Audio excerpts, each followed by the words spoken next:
بسم الله الرحمن الرحيم. السلام عليكم ورحمة الله وبركاته. How are you, my students? I hope that you're happy and healthy and ready for today's lesson, which is the Unit 1 Speaking.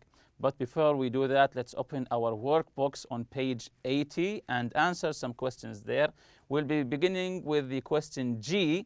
Write 4 common sentences that people in each profession say. So we'll be reading about some professions and try to guess what each of them say. But be sure to use the subjunctive or I'd like you plus the infinitive or I want you plus the infinitive. So we'll be learning about some professions and try to guess what are they going to say, but try to use the subjunctive or I'd like you to plus the infinitive or I want you to plus the infinitive. So we see here a police officer. The first two are already done for us.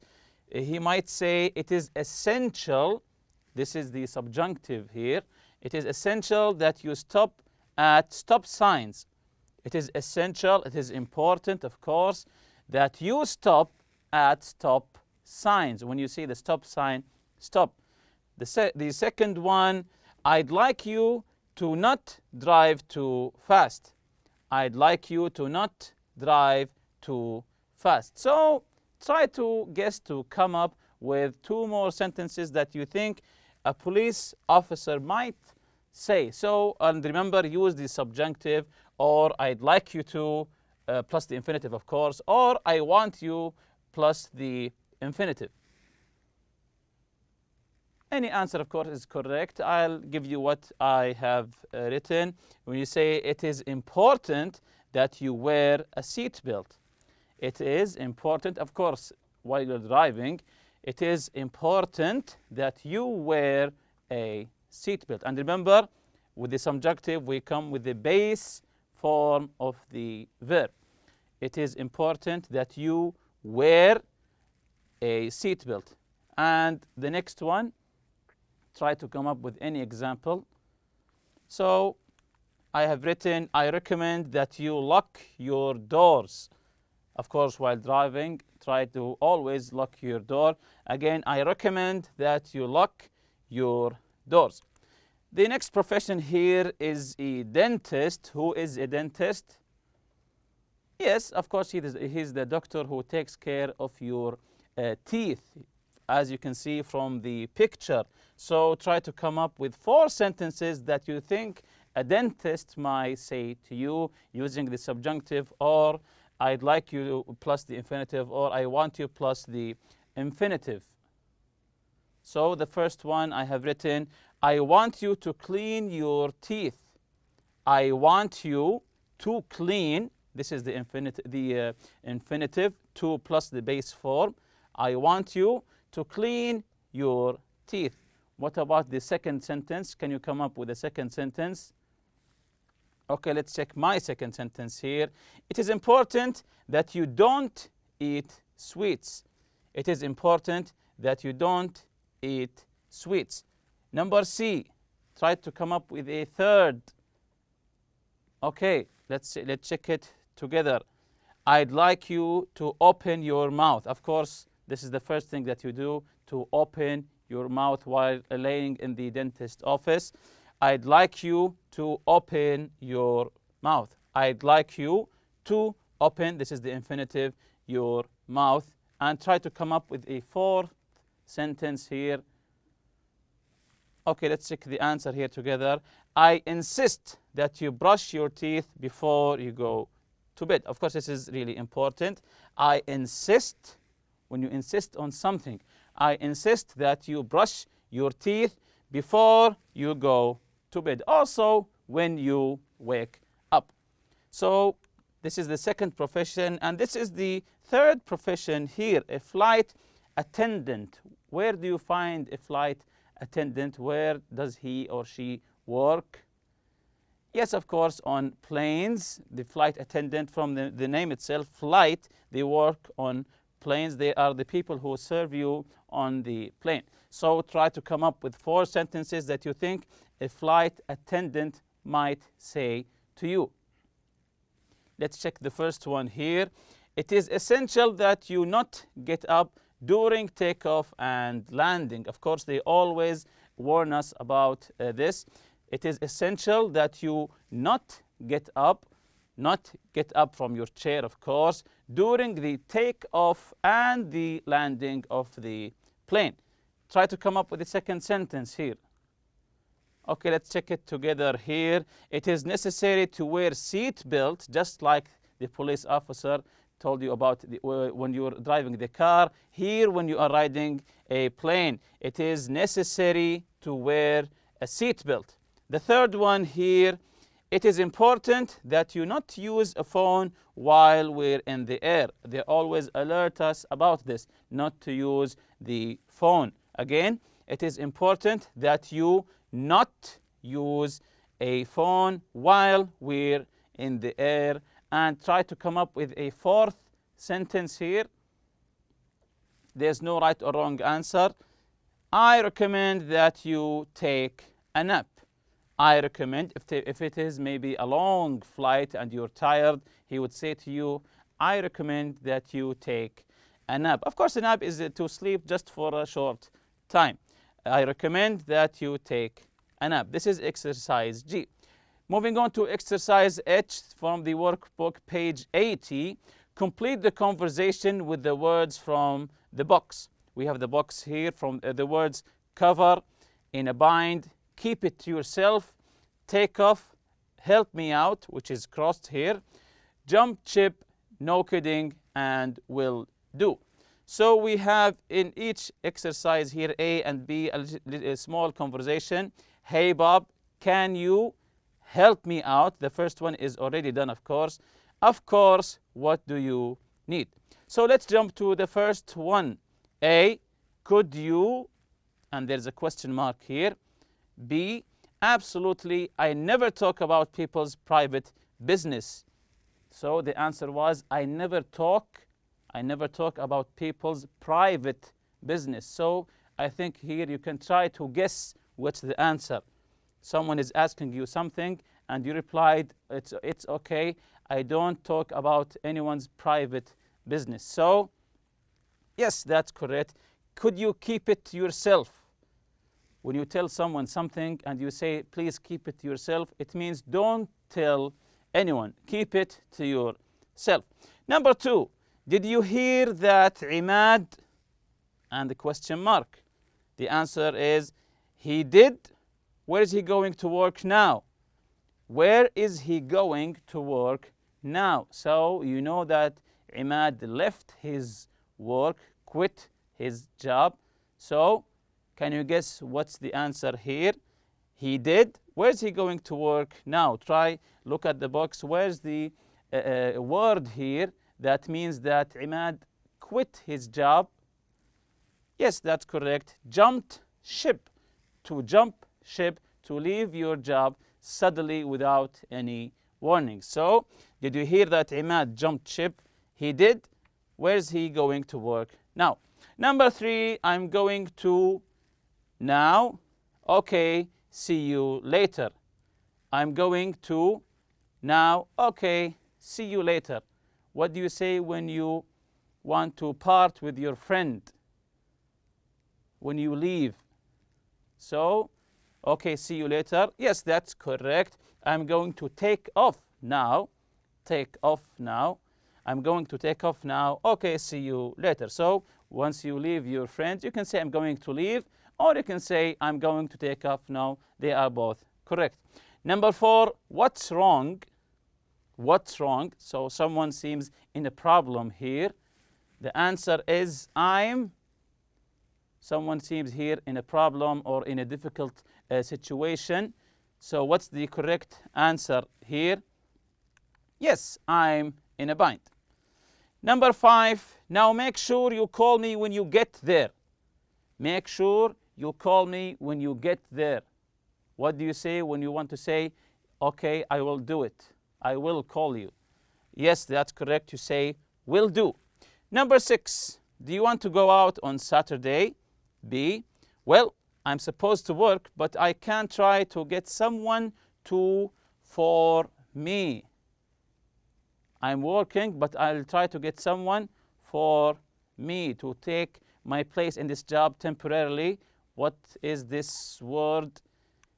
Yes, to cover for me, to cover for someone is to take his place temporarily until he gets back. Number 7, did you hear I got a job? I got a job, and you say, no kidding, congratulations. Did you hear I got a job? No kidding, congratulations. So the next exercise, exercise I, is a reading exercise. We'll be listening to this article, then we'll be answering some questions about it. Let's listen together here. Read the article, then answer true or false. What makes people successful? This is an important question. What makes people successful? Let's listen together and try to figure out the answer to this important question. Let's listen. Who do you think is the most successful person you know? Who do you think is the least successful? In order to answer these questions, we first need to define success. Everyone has a different definition of what makes someone successful or not. Many of us place great value on performance, on achievements, or on reaching various goals. Others associate success with material goods, measuring it by how much one can acquire. Others measure success by how much they can contribute to the well-being of their families, or to the community and society in general. There are many other definitions, but arguably, most people associate it with becoming rich, famous, and respected at work. Yet, it doesn't have to be that way. Being successful could mean simply being satisfied with oneself and one's career. For many people, a successful person is someone who feels that his or her work and life in general offer an exceptionally high degree of satisfaction. So what I liked about this part of the article, trying to answer what makes people successful, they didn't indulge into the solution immediately. In the beginning, try to analyze or identify what being successful is. Is it just related to money? Is it related to family? Is it related to fame? So as it says here, many of us place great value on performance, on achievement, or reaching various goals. Others associate success with material goods, measuring by how much one can acquire. Others measure success by how much they can contribute to the well-being of their families or to the community and society in general. So what is it? What does it entail to being successful? Is it just about making money? Is it just about to have a good reputation in the society? Or is it just to make your family happy? So let's continue with the next part of this article. But how does one get from here to there? How does one reach this feeling of satisfaction with life and career? It seems that successful people consistently do two things. They use their natural abilities in their work. They set career and life goals. In other words, successful people choose careers where they can use their natural abilities, or do what comes naturally to them. For example, successful teachers are people who instinctively know how to help people learn, and the best doctors are those who know how to listen to people. Successful people know where they are starting from, and what direction they want to give their lives and careers, even if it is something as simple and wonderful as raising a happy family. What are your natural abilities? What are your career and life goals? If you can answer these questions, you are on your way to achieving success. So in this article, there are two main points that most successful people consistently do. The first one, they use their natural abilities in their work, your instinct. What are you meant to do? Your instinct.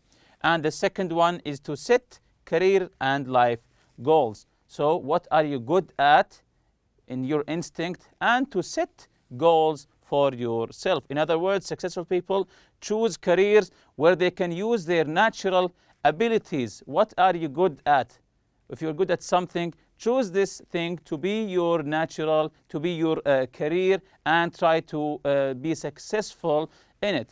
or do what comes naturally to them. For example, successful teachers are people who instinctively know how to help people learn. Instinctively, it means in their instinct, without anyone teaching them how. So they know how to teach people instinctively without anyone to teach them or to show them how to teach people. So this is actually an important article. So let's jump to the true or false. Number one, there is a general consensus on the definition of success. So again, there is a general consensus on the definition of success. Is this true or false? So it's false. There are more than one definition for success. Number two, a lot of people think that you are successful if you are rich and famous. There's a belief, a lot of people think that you are successful. A lot of people think that you are successful if you are rich and famous. Is this true or false? Of course, it's true. Many people connect being successful for being rich and famous. Number three, successful people choose careers that match their skills. Successful people choose careers that match their skills. Of course, this one is true. As we said before, instinctively, in their instinct, what are they good at? Choose this to be your path and your career. Number four, successful people don't plan their lives. Successful people don't plan their lives. They don't set goals. Is this true or false? Of course, it's false. They put plans and they set goals for their lives. Number five, doing what comes natural to you helps to make you successful.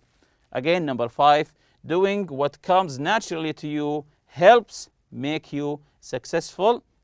As we read before, this is true, of course. Number six, raising a happy family is not enough to be considered successful.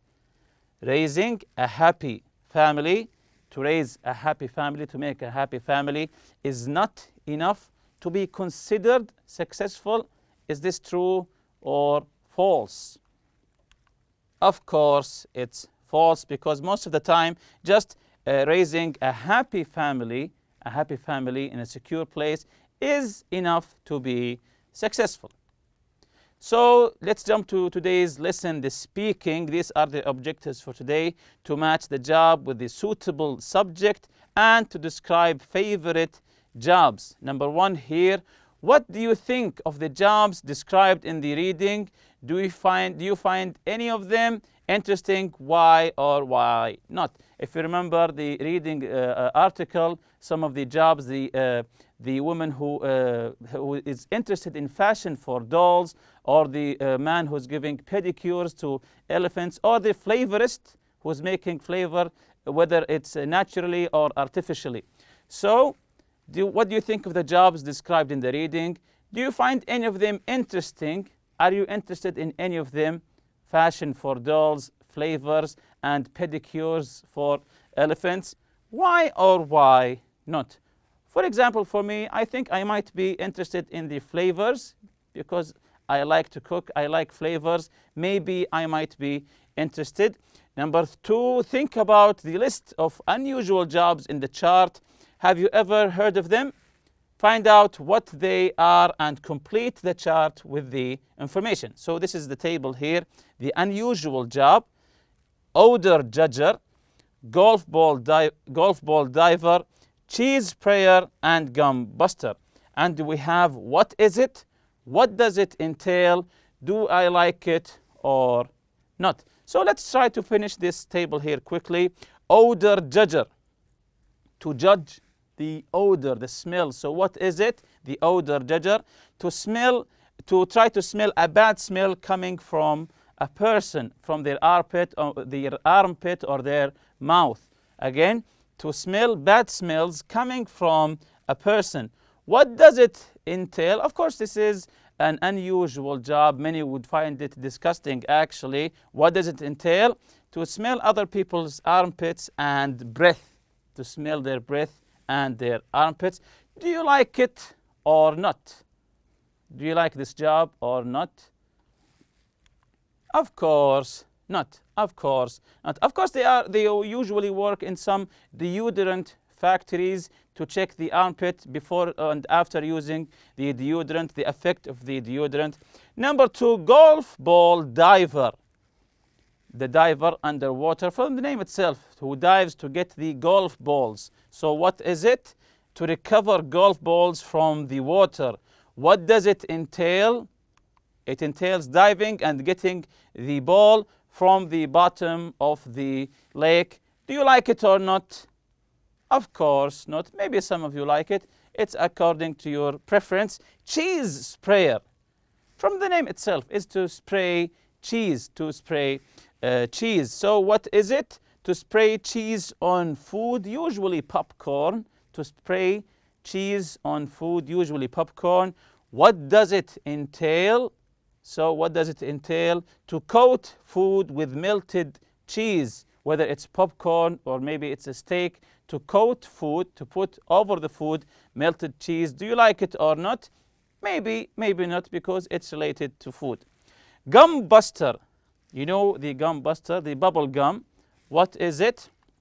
To remove sticking gum from object like a pavement, sidewalk, under the chairs of some stadiums, to remove the gum from these places.